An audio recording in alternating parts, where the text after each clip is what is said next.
ఈరోజు అనేక మంది మనసులో ఇదే మాట ఇదే అబద్ధము మారుమ్రోగుతుంది. నిజంగా దేవుడు ఉన్నాడా? నిజంగా దేవుడు నన్ను విడిచిపోయాడా? అసలు నా జీవితంలో ఏమైనా చేయగలుగుతాడా? అసలు నేను దేనికైనా పనికొస్తానా? ఇటువంటి మాటలు పదే మ్రోగుతా ఉందేమో. చెప్పండి, నన్ను బలపరచు యేసుని బట్టి నాకు సమస్తము సాధ్యం. నన్ను బలపరచు క్రీస్తుని బట్టి దేవుడు ఉద్దేశించిన కార్యము, ప్రణాళిక, గమ్యము నా జీవితంలో నిశ్చయముగా నెరవేర్చబడును గాక. ఆమేన్.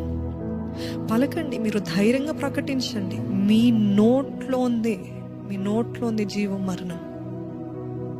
ఎంతసేపు నెగిటివ్గా మాట్లాడితే, ఎంతసేపు ప్రతికూలంగా మాట్లాడితే, ఎంతసేపు అవుతుందా no, put a full stop today.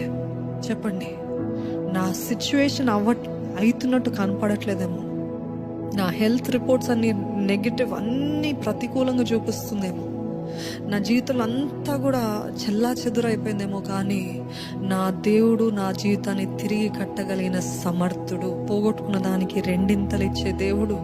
జీవితాన్ని పగిలిన, కృంగిపోయిన, వేసారిపోయిన జీవితాన్ని బలపరిచే దేవుడు. ఫెయిలియర్స్ని అట్ ద టాప్ పొజిషన్లో ఉంచే దేవుడు. నమ్మిన వారు ఉంటే హల్లెలూయా అని పలకండి.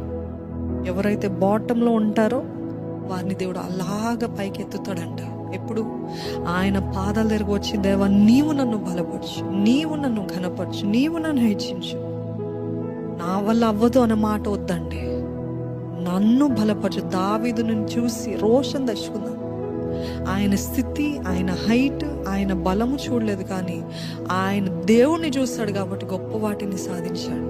ఈరోజు మన పరిస్థితులు కాదు, రిపోర్ట్స్ కాదు, మనుషుల మాటలు కాదు, కానీ దేవుడు నీ గురించి, మీ గురించి ఏం పలుకుతున్నాడో అదే పలుకుదమ్మా.